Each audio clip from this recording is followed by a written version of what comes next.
গুৰুত্বপূৰ্ণ খবৰ ইতিমধ্যে মহানগৰীত চলি আছে বৰ্তমান সময়ত সম্পূৰ্ণ লকডাউন লগতে নৈশ কাৰফিউ আৰু তাৰ মাজতে একাংশ আৰক্ষী বিষয়াই মহানগৰীৰ একাংশ আৰক্ষী বিষয়াই নৈশ পাৰ্টিত মজগুল থকা দেখিবলৈ পোৱা গৈছে এখন বিলাসী জাহাজত তেওঁলোকে নৈশ পাৰ্টি কৰিছে আৰু জন্মদিন উদযাপন কৰিছে সতীৰ্থ এগৰাকী বিষয়াৰ জন্মদিন উদযাপন কৰা সমগ্ৰ দৃশ্য বন্দী হল কেমেৰাত নৈশ কাৰফিউৰ মাজতে মহানগৰ আৰক্ষীৰ বিলাসী পাৰ্টিৰ সমগ্ৰ দৃশ্য বন্দী হৈছে জল পৰিবহণ বিভাগৰ টিএফ দামোদৰ নামৰ বিলাসী জাহাজত পাৰ্টিত মজগুল থকা দেখিবলৈ পোৱা গ'ল আৰক্ষী এগৰাকী আৰক্ষী বিষয়াৰ জন্মদিনৰ বাবে আয়োজন কৰা হৈছিল পাৰ্টিৰ নৈশ কাৰফিউৰ নিয়ম উলংঘা কৰি আৰক্ষীৰ পাৰ্টি আৰু সমগ্ৰ ঘটনাক লৈও প্ৰতিক্ৰিয়া প্ৰকাশ কৰিছে আৰক্ষীয়ে তাত পাৰ্টিত উপস্থিত থকা আৰক্ষীয়ে প্ৰতিক্ৰিয়া প্ৰকাশ কৰিছে এয়া তেওঁলোকৰ ভুল নহয় বুলি উল্লেখ কৰিছে যে জন্মদিনৰ বাবে আৰক্ষীয়ে এদৰে পাৰ্টি কৰিব পাৰে কিন্তু এতিয়া প্ৰশ্ন উত্থাপন হৈছে যেহেতু ইতিমধ্যে যি লকডাউনৰ সময়ছোৱাত সকলো ঘৰৰ ভিতৰত থাকিবলৈ আহ্বান জনাইছে লগতে যি লকডাউনৰ নিয়ম নৈশ কাৰফিউ নিয়ম মানি চলিবলৈ আহ্বান জনাইছে আমি সেই দৃশ্য দেখুৱাই আছো কেনেদৰে সেই নৈশ কাৰফিউ আৰু লকডাউনৰ মাজত বিলাসী পুৰা আৰু এনেদৰে জন্মদিনৰ পাৰ্টি উদযাপন কৰিছে এখন বিলাসী জাহাজত টিএফ দামোদৰ নামৰ জল পৰিবহণ বিভাগৰ এখন জাহাজ তেওঁলোকে এনেদৰে ভাৰত লৈ এনেদৰে নিশা পাৰ্টি কৰি থকাত ব্যস্ত আছিল বহু আৰক্ষী বিষয়া উপস্থিত আছিল এই পাৰ্টিত বহু মহানগৰ আৰক্ষীৰ বহু বিষয়া উপস্থিত আছিল টিএফ দামোদৰ এই জাহাজখনতে নৈশ পাৰ্টিত মজগুল আছিল একাংশ আৰক্ষী বিষয়া আমি সেই দৃশ্যও বন্দী হৈছিলে কেমেৰাত দেখুৱাই আছো সকলো ব্যস্ত পাৰ্টিত মজগুল তেওঁলোকে এনেদৰে পাৰ্টিত মজগুল হৈ আছে মহিলা আৰক্ষী বিষয়াও আছিল উপস্থিত আমি দেখুৱাই আছো সেই দৃশ্য আৰু নৈশ পাৰ্টি আচলতে কেনেদৰে পাৰমিশন লাভ কৰিলে আৰক্ষীৰ বাবে সেয়া সম্ভৱ নেকি আৰক্ষীৰ বাবে কোনো নিয়ম নাই নেকি আৰক্ষীৰ বাবে নৈশ কাৰফিউ নাথাকে নেকি এনেধৰণৰ প্ৰশ্ন এতিয়া উত্থাপন হৈছে জনতাই কৰিছে সেই প্ৰশ্ন আমি কৰা নাই জনতাৰ সেই প্ৰশ্ন আমি এই মুহূৰ্তত দেখুৱাই আছো সেই দৃশ্য কেনেদৰে পাৰ্টিত মজগুল আছিল একাংশ আৰক্ষী বিষয়া তাত উপস্থিত থকা এগৰাকী আৰক্ষী বিষয়াই প্ৰতিক্ৰিয়া প্ৰকাশ কৰিছে যে জন্মদিনৰ পাৰ্টিহে তেওঁলোকে পালন কৰি আছিল এয়া তেওঁলোকৰ ভুল নহয় বুলি প্ৰতিক্ৰিয়া প্ৰকাশ কৰিছে প্ৰথমতে আমি প্ৰতিক্ৰিয়াটো শুনাই লৈছো তাত উপস্থিত থকা এগৰাকী আৰক্ষী বিষয়াৰ প্ৰতিক্ৰিয়াটো আমাৰ এজন বিষয়া যেহেতু তেখেতৰ উপজা দিন আমাৰ এচিপি পানবজাৰ তেখেতৰ উপজা দিন বুলি আমি একেলগে বহিছোঁ নাম কি তেখেতৰ লৱ কুমাৰ ডেকা তেনেকুৱাতো নহয় যে আমি ইয়াত মানে কিবা বেলেগ কিবা গীত মাত কৰিছোঁ হুলস্থুল পৰিৱেশ কৰিছোঁ তেনেকুৱাতো একো হোৱা নাই ঘটনাটো হ'ল একদম সৰু কথা ঘটনাটো হ'ল যে আমাৰ মাজত নিজৰ আৰক্ষী বিষয়াৰ মাজত তেখেতৰ আজি উপজা দিন আছিলে আমি একেলগে এসাঁজ বহি পেলাই ভাত খাম বুলি আমি বহিছোঁ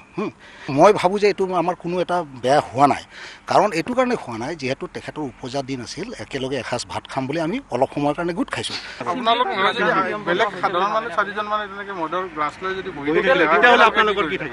নাই চাওক ঘটনাটো তেনেকুৱা কোনো ঘটনা নহয় মই বাৰে বাৰে কৈ আছোঁ তেনেকুৱা ঘটনা নহয় আমাৰ যিহেতু আৰক্ষী বিষয়া এজনৰ উপজা দিন আছিল এয়া আছিল তেওঁৰ প্ৰতিক্ৰিয়া যে এয়া কোনো ধৰণৰ আইন অমান্য তেওঁলোকে কৰা নাই বুলি উল্লেখ কৰিছে জন্মদিনৰ পাৰ্টিহে তেওঁলোকে উপভোগ কৰি আছিল বুলি উল্লেখ কৰিছে কিন্তু এটা প্ৰশ্ন উত্থাপন হৈছে সাধাৰণ নাগৰিকে যদি এনেদৰে এখন বিলাসী জাহাজত নৈশ কাৰফিউৰ মাজত যদি পাৰ্টি অব্যাহত ৰাখিলেহেঁতেন তেনেহ'লে আৰক্ষীয়ে কি ব্যৱস্থা ল'লেহেঁতেন আৰু আৰক্ষীৰ কাৰণে কোনো ধৰণৰ নিয়ম নাই নেকি সেয়া এতিয়া প্ৰশ্ন উত্থাপন হৈছে আমি গৈছো নিউজ ডেস্কত আছে জ্যোতিদীপ বৈশ্য আৰক্ষীয়ে এতিয়া নিয়ম ভংগ কৰিছে যি নিয়ম বনাই তেওঁলোকে এতিয়া ভংগ কৰিছে সেই নিয়ম নিশাৰ ভাগত পাৰ্টিত মজগুল আছিল একাংশ আৰক্ষী আৰু বৰ্তমান সময়ত লকডাউন লগতে নৈশ কাৰফিউ তাৰ মাজতে এই বিলাসী পাৰ্টি হয় দীপাংকৰ ইয়াত দুটা কথা আছে প্ৰথম কথাটো হৈছে আৰক্ষীৰ তৰফৰ পৰা কোৱা হৈছে যে এই যিটো পাৰ্টি অনুষ্ঠিত হৈছিলে টিএফ দামোদৰ নামৰ জল পৰিবহণ বিভাগৰ বিলাসী জাহাজখনত নিশাৰ ভাগত গুৱাহাটীত সান্ধ্য কাৰফিউ বা নৈশ কাৰফিউ চলি আছে এই কাৰফিউৰ সময়ত আপুনি এইদৰে কোনো ধৰণৰ ৰাজহুৱা অনুষ্ঠান বা এইদৰে কোনো ধৰণৰ পাৰ্টি আপুনি কৰিব নোৱাৰে যিমান দূৰ জনতাই জানে বা যিমান দূৰ সংবাদ মাধ্যমকো কোৱা হৈছে ভাৰত চৰকাৰৰ তৰফৰ পৰা অসম চৰকাৰৰ তৰফৰ পৰা মিনিষ্ট্ৰী অফ হোম এফেয়াৰ্ছৰ যিসমূহ SOP আছে ষ্টেণ্ডাৰ্ড অপাৰেটিং প্ৰচিডিঅ'ৰ বা গাইডলাইনছ আছে সেই অনুসৰি এই কৰোনাৰ বা কোভিডৰ সময়ত কোনো লোকে এইদৰে সমবেত হৈ পাৰ্টিৰ কোনো ধৰণৰ এনেকুৱা ধৰণৰ ৰাজহুৱা কাম কৰিব নোৱাৰে সেয়া তেওঁলোকে কৰিছে আৰু তেওঁলোকে কৈছে তাত সৰু সুৰা বিষয়া নাই মহানগৰ আৰক্ষীৰ উচ্চ পদস্থ বিষয়া তাত উপস্থিত আছে সকলো বিষয়া থকাৰ সময়ত জ্ঞাতসাৰে এই অনুষ্ঠান তেওঁলোকে অনুষ্ঠিত কৰিলে য'ত সুৰাৰ পাৰ্টি তেওঁলোকে অনুষ্ঠিত কৰিলে আৰু আৰক্ষী বিষয়াগৰাকীৰ মন্তব্য দেখুৱালোঁ তেওঁ কৈছে যে সহকাৰী এগৰাকী বিষয়াৰ তেওঁৰ জন্মদিন আছিল আৰু জন্মদিনৰ বাবে তেওঁলোকে এইদৰে পাৰ্টি উদযাপন কৰিলে বিশেষভাৱে পাৰ্টি ৰাখিলে আৰু এয়া তেওঁলোকৰ ভুল হোৱা নাই কিন্তু জনতাৰ মনত এটা প্ৰশ্ন আহিব মহানগৰ আৰক্ষীয়ে যথেষ্ট কষ্ট কৰি আছে বিভিন্ন লোকসকলক লকডাউনৰ নীতি নিয়ম মানি চলিবলৈ কৈছে কোনোবাই যদি নীতি নিয়ম ভংগ কৰিছে তেওঁলোকৰ ওপৰত কঠোৰ আইনী ব্যৱস্থা লোৱা হৈছে আৰু লোৱাৰ প্ৰয়োজন আছে কিন্তু সেই আৰক্ষীয়ে সেই উচ্চপদস্থ বিষয়াসকলে যদি এইদৰে বিশেষ পাৰ্টিৰ আয়োজন কৰে নিশাৰ ভাগত ক'ৰবাত নহয় ক'ৰবাত যিটো নৈতিকভাৱে যিটো মৰেল গ্ৰাউণ্ডত মহানগৰ আৰক্ষীয়ে হওক বা আৰক্ষী সঞ্চালক প্ৰধানে হওক যিটো মৰেল গ্ৰাউণ্ডত জনতাক প্ৰশ্ন কৰি আছে সেই মৰেল গ্ৰাউণ্ডটো ক'ত থাকিব তাক নহয় ক'ৰবাত এটা প্ৰশ্ন থাকে তাৰ উত্তৰ হয়তো আৰক্ষীয়ে দিব পাৰিব দ্বিতীয় মই প্ৰসংগটো আনিব বিচাৰিছোঁ এই যি সমগ্ৰ ঘটনা এই মুহূৰ্তত আপুনি যেতিয়া সামাজিক স্থানত আছে সাধাৰণ লোকে মাস্ক পৰিধান কৰিব লাগে এই পাৰ্টিত থকা একাংশ লোকেও এইসকল আৰক্ষীৰ লোক তেওঁলোকে মাস্ক পৰিধান কৰা নাই সাধাৰণ মানুহে যদি ৰাজহুৱা স্থানত মাস্ক পৰিধান নকৰাকৈ যায় তেওঁলোকক জৰিমনা লোৱা হৈছে আৰু জৰিমনা ল'ব লাগে আমি জৰিমনা লোৱাৰ বিৰোধিতা কৰা হোৱা নাই কিন্তু আইন দেশৰ যদি সাধাৰণ জনতাৰ বাবে এটা হয় আৰক্ষীৰ বাবে আইন পৃথক নেকি এই প্ৰশ্নটো সাধাৰণ লোকসকলৰ মনত থাকিব আৰক্ষীয়ে বহু কষ্ট কৰিছে সেই কথা কোনেও নুই কৰা নাই কিন্তু তাৰ বাবে এইদৰে যদি আৰক্ষীয়ে আইন ভংগ কৰাৰ যি দৃশ্য এক দৃষ্টিকটু দৃশ্য দেখিবলৈ পোৱা গৈছে এয়া সঁচাকৈ দুৰ্ভাগ্যজনক আৰু তেওঁলোকে যিটো জাষ্টিফিকেশ্যন দিছে যে এগৰাকী বাৰ্থডে আছে গতিকে তেওঁলোকে সমবেত হৈছে মাস্ক নাই তেওঁলোকে পাৰ্টি কৰিছে কিমান দূৰ গ্ৰহণযোগ্য আমাৰ টাইম এইটৰ দৰ্শকে বা অসমৰ সচেতন দৰ্শকে এই কথা অনুধাৱন কৰিব এই ঘটনা যেতিয়া পোহৰলৈ আহিলে ইয়াৰ পিছতে মই দীপাংকৰ এটা ব্ৰেকিং নিউজ দিব বিচাৰিছোঁ সমগ্ৰ ঘটনাক লৈ মুখ্য সচিবৰ তৰফৰ পৰা ইতিমধ্যে তদন্তৰ বাবে নিৰ্দেশ দিয়া হৈছে প্ৰশ্ন কৰা হৈছে সেই দ্বিতীয়টো ব্ৰেকিং নিউজ এই মুহূৰ্তত মই আপোনালোকক জনাই আছোঁ সমগ্ৰ ঘটনাক লৈ মুখ্য সচিবৰ তৰফৰ পৰা এখন পত্ৰ লিখা হৈছে গুৱাহাটীৰ আৰক্ষী আয়ুক্তলৈ এই পত্ৰ লিখিছে মুখ্য সচিব কুমাৰ সঞ্জয় কৃষ্ণ এই পত্ৰখনত স্পষ্টভাৱে প্ৰশ্ন কৰিছে যে এনেকুৱা দেখিবলৈ পোৱা গৈছে যে একাংশ আৰক্ষীৰ লোক সমবেত হৈছে কিয় আৰক্ষীৰ লোকসকলে নিয়ম ভংগ কৰিছে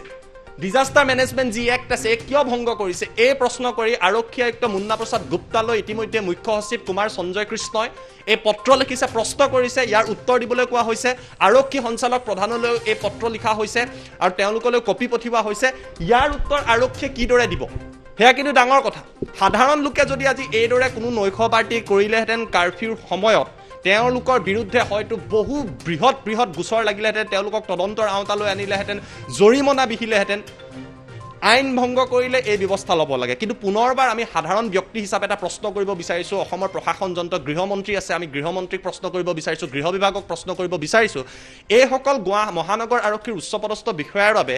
নিশাৰ ভাগত এখন জাহাজত গৈ এইদৰে নৈশ পাৰ্টি কৰা মাস্ক নাই তেওঁলোকৰ সামাজিক দূৰত্বৰ কথা আমি গম নাপাওঁ কিন্তু ভিজুৱেলত দেখিবলৈ পাইছে তেওঁলোকে মাস্ক পৰিধান কৰা নাই ৰাজহুৱা স্থানত কিমান দূৰ গ্ৰহণযোগ্য আৰক্ষী সঞ্চালক প্ৰধানে কৈছে যে অসম আৰক্ষীৰ 220 গৰাকীকৈ লোকৰ দেহত কোভিড পোৱা গৈছে কৰোনাৰ এই সংক্ৰমণৰ সময়ত কোভিডৰ এই সংক্ৰমণৰ সময়ত এইদৰে পাৰ্টি কৰাটো তাত সমবেত হোৱাটো কিমান দূৰ গ্ৰহণযোগ্য আৰু তাৰ পিছত নিজে নিজৰ ভাৰ্ডিক দিয়াটো আজি মুখ্য সচিবে তদন্ত দিছে তদন্তৰ বাবে পত্ৰ লিখিছে তদন্ত কি হয় আমি সময়ত গম পাম কিয়নো তাত OCৰ পৰা আৰম্ভ কৰি DCP SCP পৰ্যায়ৰ বিষয় আছে এইসকল মহানগৰ আৰক্ষীৰ সমগ্ৰ গুৱাহাটী যি লকডাউন চলি আছে তেওঁলোক মূল এটা খুঁটা প্ৰতিটো প্ৰান্তৰ তাৰ পিছতো তেওঁলোকৰ ইমান উচ্চপদস্থ বিষয়াসকলে যে নিয়ম নামানিব পাৰ্টি কৰিব আৰু কি নৈতিক গ্ৰাউণ্ডত কি মৰেল গ্ৰাউণ্ডত আচলতে জনতাক আহ্বান জনাব যে নিয়ম মানি চলক গাইডলাইন আপোনালোকে মানি চলক গতিকে সাধাৰণ জনতাৰ নিশ্চিতভাৱে এটা প্ৰশ্ন থাকিব আপোনাৰ মোৰ দৰে সাধাৰণ লোকৰ বাবে আইন আছে নেকি নে আৰক্ষীৰ লোকৰ বাবে আইনটো পৃথক যদি সেয়া আছে আমাৰ ৰাজ্য চৰকাৰে হওক মুখ্য সচিবেই হওক নাইবা গৃহ বিভাগৰ দায়িত্বত থকাই হওক তেওঁলোকে এটা কৈ দিব লাগে যে আৰক্ষীৰ বাবে পৃথক নিয়ম সাধাৰণ লোকৰ বাবে পৃথক নিয়ম এই গাইডলাইনৰ সময়ত এই লকডাউনৰ সময়ত তেতিয়া আমাৰ সমস্যা নাথাকিব কিন্তু মই জনাত সাধাৰণ ব্যক্তি হিচাপে আমাৰ আইনে এইদৰে পৃথককৈ কোনো ব্যক্তিক ভাগ নকৰে। এতিয়া প্ৰশ্ন উত্থাপিত হৈছে, মুখ্য সচিবে পত্ৰ লিখিলে ইনকুৱাৰীৰ বাবে কোৱা হৈছে, আৰক্ষী আয়ুক্ত হয়তো ইনকুৱাৰী কৰিব। এই ইনকুৱাৰীৰ ফল কি আহিব, ইয়াক লৈ এটা প্ৰশ্ন আছে। কাৰণ সৰু সুৰা হয়তো আৰক্ষী বিষয়া থাকিলে ইমান দেৰিত হয়তো নিলম্বনৰ সন্মুখীন হ'লহেঁতেন। ইয়াত আপোনাৰ ACP DCP পৰ্যায়ৰ বিষয়া আছে, তেওঁলোক সমবেত হৈছে। সমগ্ৰ ঘটনা সংবাদ মাধ্যমত এতিয়া পোহৰলৈ আহিছে, মুখ্য সচিবে পত্ৰ লিখিছে। ইয়াৰ পিছত কি ব্যৱস্থা লয় তাৰ ওপৰতো কিন্তু সকলোৰে দৃষ্টি নিবদ্ধ হৈ থাকিব, কিয়নো এই সময় হৈছে কৰোনাৰ সময়, সংকটৰ সময়ত সকলোৱে নিয়ম মানি চলিব লাগে। মাস্ক ৰাজহুৱা স্থানত সকলোৱে পৰিধান কৰিব লাগে, তেওঁলোকে পৰিধান কৰা নাই। ৰাজহুৱা স্থানত এইদৰে নাইশ কাৰফিউৰ সময়ত পাৰ্টি কৰিব পাৰি নেকি, নে আৰক্ষীৰ বাবে এয়া নিয়ম, তেওঁলোকে যিহেতু বহুত ডিউটি কৰিছে, গতিকে তেওঁলোকৰ বাবে এই ব্যৱস্থা কৰি দিছে। সেই কথা অসম আৰক্ষীয়ে জনালে সকলো আনন্দিত হ'ব, সাধাৰণ জনতাও আনন্দিত হ'ব। কাৰণ সাধাৰণ জনতাই যদি এই কামটো আজি কৰিলেহেঁতেন, মোৰ বিশ্বাস তেওঁলোকৰ বাবে কঠোৰ ব্যৱস্থা ল'লেহেঁতেন, তেওঁলোকক আইনৰ মেৰপাকত আহিলেহেঁতেন। কিছুদিন পূৰ্বে আমাৰ মনত আছে, মুখ্যমন্ত্ৰী যেতিয়া এই GS ৰোডেদি পাৰ হৈ গৈছিলে, তেতিয়া এখন বাহনৰ লগত সংঘৰ্ষ হোৱাৰ পৰা ৰক্ষা পৰিছিলে। পিছত গম পোৱা গ'ল এখন বাৰত তেওঁলোকে 2-3 গৰাকী ব্যক্তি বহি নিশাৰ ভাগতে সেই লকডাউনৰ সময়তে পাৰ্টি কৰিছিলে। পিছৰ পৰ্যায়ত সেই বাৰৰ লাইচেঞ্চ পৰ্যন্ত কেঞ্চেল কৰিবলৈ তেওঁলোকক গ্ৰেপ্তাৰ কৰা হৈছিলে, এনেকুৱা পৰ্যায়লৈকে পাইছিলে, তেওঁলোকক জেল হাজতলৈ প্ৰেৰণ কৰা হৈছিলে। কিন্তু আজি এইসকল মহানগৰ আৰক্ষীৰ উচ্চপদস্থ বিষয়া, অসম আৰক্ষীয়ে যে কষ্ট কৰিছে এই কথা কোনেও নুই কৰা নাই। কোভিডত তেওঁলোকে কাম কৰিছে, কষ্ট কৰিছে, বহু লোক কোভিডত আক্ৰান্ত হৈছে, এই কথাও আমি নুই কৰা নাই। কিন্তু তাৰ বাবে তেওঁলোকে কষ্ট কৰাৰ বাবে এইদৰে পাৰ্টি কৰাৰ অনুমতি আছে নেকি, এনেকুৱা কিবা প্ৰভিজন আছে নেকি, এই কথাখিনি ক'ব লাগে। কিয়নো আপোনালোকে যদি নিয়ম নামানে, আন লোকক নিয়ম মানিবলৈ কিদৰে, কি নৈতিক ভিত্তিত বাধ্য কৰিব পাৰে, সেই প্ৰশ্নটো ক'ৰবাত নহয় ক'ৰবাত থাকিব। আৰু এই ঘটনাটো যে ডিষ্ট্ৰিক্টতো হৈছে, যিমানেই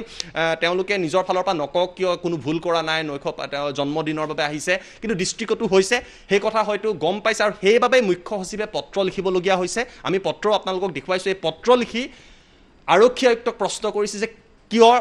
কি কাৰণত ইমান এনেকুৱা এটা ঘটনা সংঘটিত হ'ল, তদন্ত কৰিব দিছে। তদন্ত কি হয় সেয়া সময়ত গম পোৱা যাব, কিন্তু এই ঘটনা সঁচাকৈ দৃষ্টিকটু। দীপাংকৰ। হয়, জ্যোতিদীপ বৈশ্য, এই মুহূৰ্তত আপোনাক ধন্যবাদ জ্ঞাপন কৰিছোঁ। সঁচাকৈ এই দৃষ্টিকটু, যিহেতু যিসকল লোকে দিনৰ পোহৰত তেওঁলোকে ৰাইজক ইতিমধ্যে তেওঁলোকে সজাগ কৰে, সচেতন কৰে আৰু বাহিৰলৈ ওলাই আহিবলৈ তেওঁলোকে বাধ্য কৰে, কিন্তু নিশা হ'লে সেইসকল লোকে যদি সেই নিয়ম তথা আইন ভংগ কৰে, তেনেহ'লে কি হ'ব? আচলতে এওঁলোকৰ বিৰুদ্ধে এতিয়া কি ব্যৱস্থা ল'ব? যিহেতু আটাইকেইগৰাকী বিষয়া উপস্থিত আছিল, মহানগৰ আৰক্ষীৰ আটাইকেইগৰাকী বিষয়াই সেই পাৰ্টিত উপস্থিত আছিল, প্ৰায় কেইগৰাকী বিষয়া উপস্থিত আছিল। আৰু এগৰাকীয়ে যি ভাষ্য প্ৰদান কৰিছিল, তেওঁ চেণ্ট্ৰেল DCP, তেওঁ ভাষ্য প্ৰদান কৰিছিল যে এয়া তেওঁলোকে কোনো আইন অমান্য কৰা নাই, তেওঁলোকে এটা বাৰ্থডে পাৰ্টিহে তেওঁলোকে পালন কৰি আছিল সেই বিলাসী জাহাজখনত বহি। তেওঁ কি ভাষ্য প্ৰদান কৰিছিল চেণ্ট্ৰেল DCPয়ে, আমি সেই ভাষ্য পুনৰ শুনাইছোঁ। আমাৰ এজন বিষয়া, যিহেতু তেখেতৰ উপজা দিন, আমাৰ ACP পাণবজাৰ, তেখেতৰ উপজা দিন বুলি আমি একেলগে বহিছোঁ। নাম কি তেখেতৰ? লৱ কুমাৰ ডেকা। তেনেকুৱাতো নহয় যে আমি ইয়াত মানে কিবা বেলেগ কিবা গীত মাত কৰিছোঁ, হুলস্থুল পৰিৱেশ কৰিছোঁ, তেনেকুৱাতো একো হোৱা নাই। ঘটনাটো হ'ল একদম সৰু কথা। ঘটনাটো হ'ল যে আমাৰ মাজত, নিজৰ আৰক্ষী বিষয়াৰ মাজত তেখেতৰ আজি উপজা দিন আছিলে। আমি একেলগে এসাঁজ বহি পেলাই ভাত খাম বুলি আমি বহিছোঁ। মই ভাবোঁ যে এইটো আমাৰ কোনো এটা বেয়া হোৱা নাই, কাৰণ এইটো কাৰণে হোৱা নাই যিহেতু তেখেতৰ উপজা দিন আছিল, একেলগে এসাঁজ ভাত খাম বুলি আমি অলপ সময়ৰ কাৰণে গোট খাইছোঁ। আপোনালোক বেলেগ সাধাৰণ মানুহ 4জন মানে তেনেকৈ মদৰ গ্লাছ লৈ যদি বহি থাকিলে তেতিয়াহ'লে আপোনালোকৰ কি থাকিলে? নাই, চাওক, ঘটনাটো তেনেকুৱা কোনো ঘটনা নহয়। মই বাৰে বাৰে কৈ আছোঁ, তেনেকুৱা ঘটনা নহয়। আমাৰ যিহেতু আৰক্ষী বিষয়া এজনৰ উপজা দিন আছিল। আৰু এয়া ভাষ্য শুনিবলৈ পালে। আৰু আমি পুনৰ গৈছোঁ জ্যোতিদীপ বৈশ্যৰ ওচৰলৈ। জ্যোতিদীপ বৈশ্য, যিহেতু এই ঘটনা 36 ঘণ্টা ইতিমধ্যে উকলি গৈছে আৰু আটাইকেইগৰাকী বিষয়া আৰু ইতিমধ্যে মুখ্য সচিবৰ ফালৰ পৰা তদন্তৰ বাবে ইতিমধ্যে আৰক্ষী আয়ুক্তলৈ পত্ৰ প্ৰেৰণ কৰিছে, কিন্তু 36 ঘণ্টা উকলি গ'ল। কোনো ধৰণৰ ইতিমধ্যে কি ব্যৱস্থা গ্ৰহণ কৰিছে, তাত পাৰ্টিত উপস্থিত থকা বিষয়া কেইগৰাকীৰ বিৰুদ্ধে কি ব্যৱস্থা লৈছে বৰ্তমান সময়লৈকে কোনো ধৰণৰ আনুষ্ঠানিকতা আমি লাভ কৰা নাই বৰ্তমান সময়লৈকে। অতিকৈ আচৰিত কথা, কাৰণ এই সমগ্ৰ ঘটনাটোক লৈ পুনৰবাৰ মই কৈছোঁ, তেওঁ কৈছে বিষয়াগৰাকীয়ে যে এগৰাকীৰ জন্মদিন আছে, জন্মদিন উদযাপন কৰাটো কোনো ভুল কথা হোৱা নাই, বা তেওঁ নিজকে জাষ্টিফাই কৰিব চেষ্টা কৰিছে। জন্মদিন উদযাপন কৰিব পাৰে, তাত কোনো বাধা নাই। কিন্তু যেতিয়া নৈশ কাৰফিউৰ সময়ত যিসকল আইন প্ৰশাসনৰ দায়িত্বত আছে, যেতিয়া ইমান উচ্চপদস্থ আৰক্ষীৰ বিষয়াসকলে মহাবাহু গৈ ব্ৰহ্মপুত্ৰৰ বুকুত এখন জাহাজত তেওঁলোক সমবেত হৈছে, নৈশ পাৰ্টি কৰিছে, নৈশ কাৰফিউৰ সময়ত কিদৰে গ্ৰহণযোগ্য এই প্ৰশ্নটো ক'ৰবাত নহয় ক'ৰবাত জনতাৰ মাজত থাকিব আৰু সাধাৰণ লোকসকলেও এই প্ৰশ্ন কৰিব গুৱাহাটীৰ এই লকডাউনৰ সময়ত সাধাৰণ লোকসকল কিমান কষ্টত আছে সেই কথা আপুনি অনুমান কৰিব পাৰিছেনে সাধাৰণ লোকৰ বহু ঘৰত যেতিয়া লকডাউন দিয়া হ'ল কোভিডৰ বাবে হয়তো বহু ঘৰত যেতিয়া গ্ৰছাৰী শ্বপ পৰ্যন্ত বন্ধ আছিলে গেলামালৰ দোকান বন্ধ আছিলে খাদ্য সামগ্ৰীৰ অভাৱ হৈছিলে কিন্তু এই লকডাউন কিয় মানিবলগীয়া হৈছে কোভিড মহামাৰীৰ বাবে 220 গৰাকীতকৈ অধিক লোক আৰক্ষীৰে আক্ৰান্ত হৈছে ইয়াৰ আৰক্ষী সঞ্চালক প্ৰধানৰ মন্তব্য সংবাদ মাধ্যমৰ আগত তাৰ পাছতো যদি তেওঁলোকে ভাবে তেওঁলোকে এইদৰে নৈশ পাৰ্টি কৰিব পাৰে বা তেওঁলোকৰ ভুল হোৱা নাই সেয়া আমাৰ ক'বলগীয়া নাই অসমৰ জনতা অসমৰ যিসকল লোক আছে আমাৰ যিসকল দৰ্শক আছে তেওঁলোকৰ অধিকাংশই সচেতন আৰু তেওঁলোকে এই কথাবিলাক অতি সুন্দৰভাৱে পৰ্যবেক্ষণ কৰিব পাৰে আমি জনতাৰ আদালতলৈ জনতাৰ মজিয়ালৈ এইসমূহ মন্তব্য এৰি দিছোঁ তেওঁলোকে নিজে ভাবি লওক যে এই কথা কিমান দূৰ গ্ৰহণযোগ্য যদি আজি সাধাৰণ মানুহে এই কাম কৰিলেহেঁতেন তেওঁলোকৰ বিৰুদ্ধে কিন্তু কঠোৰ ব্যৱস্থা লোৱা হ'ল দ্বিতীয় কথা মুখ্য সচিবে পত্ৰ লিখিছে ভাল কথা তেওঁ এই বিষয়টোক লৈ ব্যৱস্থা গ্ৰহণ কৰিবলৈ প্ৰশ্ন কৰিছে আৰক্ষী আয়ুক্তক মুন্না প্ৰসাদ গুপ্তাক প্ৰশ্ন কৰিছে আৰক্ষী সঞ্চালক প্ৰধানলৈ প্ৰশ্ন লিখিছে আৰক্ষীয়ে এই ক্ষেত্ৰত কি ভূমিকা লয় তাৰ ওপৰত কিন্তু সকলোৰে দৃষ্টি নিবদ্ধ হৈ থাকিব ক'ৰবাত নহয় ক'ৰবাত যদি তেওঁলোক শক্তিশালী বিষয়া হোৱাৰ বাবে উচ্চপদস্থ বিষয়া হোৱাৰ বাবে যদি তেওঁলোকৰ ওপৰত কোনো ধৰণৰ ব্যৱস্থা লোৱা নহয় বা বিভিন্ন ধৰণৰ আইনী সুৰুঙা দেখুৱাই যদি তেওঁলোকক ব্যৱস্থা আওতালৈ অনা নহয় জনতাৰ ক'ৰবাত নহয় ক'ৰবাত এটা প্ৰশ্ন আৰক্ষী আৰু প্ৰশাসন তথা চৰকাৰলৈ থাকি যাব যে আইন